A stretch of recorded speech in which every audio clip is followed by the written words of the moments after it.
তো তোমরা অনেক সময় দেখে থাকবে জিমে heavy weight and light weight নিয়ে অনেকের অনেক কনফিউশন থাকে। ভাবে যে হেভি ওয়েট তুললে তাড়াতাড়ি মাসেল মাস বিল্ড হবে, আর লাইট ওয়েট তুললে মাসেলে কাটস চলে আসবে, বা বিভিন্ন রকম মিথস আমাদের এই লোকাল জিমসে তোমাদের কোচ বা গুরুজি বলে থাকে। অ্যাকচুয়ালি কি হয়, যখন আমরা হেভি ওয়েট লিফট করি আমাদের সেন্ট্রাল নার্ভাস সিস্টেমের উপর অনেক চাপ পড়ে, আর প্লাস তোমার জয়েন্ট অ্যান্ড লিগামেন্টসের ওপরে অনেক চাপ পড়ে, যার জন্য ইঞ্জুরি হওয়ার চান্সেস বেড়ে যায়। তার সাথে তোমরা দেখে থাকবে যে হেভি ওয়েট লিফট করলে আমাদের মাসেল খুব তাড়াতাড়ি ফাটিক হয়ে যায়, সেটাও কিন্তু একটা ইঞ্জুরি হওয়ার কারণ। তোমরা অনেক সময় দেখে থাকবে জিমে হেভি ওয়েট লিফট করতে গিয়ে সোশ্যাল মিডিয়াতে এরকম অনেক ভিডিওস ভাইরাল হয়, যার মধ্যে বাইসেপ টিয়ার, চেস্টের মাসেল ফাইবার টিয়ার, তার সাথে আরও বডির অনেক পার্টসে ইঞ্জুরি হয়, লিগামেন্ট ছিঁড়ে যায়, অনেকের অনেক রকম ইঞ্জুরি হয়।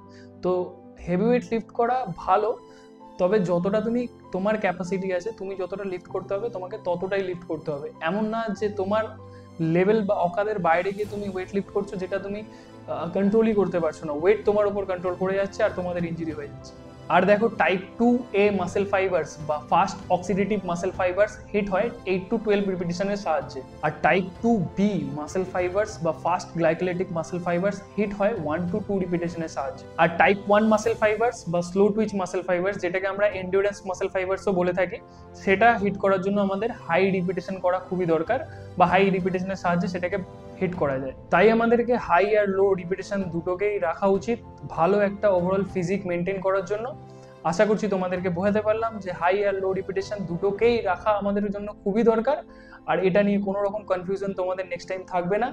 তো যাই হোক, সবাই খুব ভালো থাকো, হেলদি থাকো, আর ফাটি ওয়ার্কআউট করো। দেখা হবে একটা অন্য ভিডিওতে।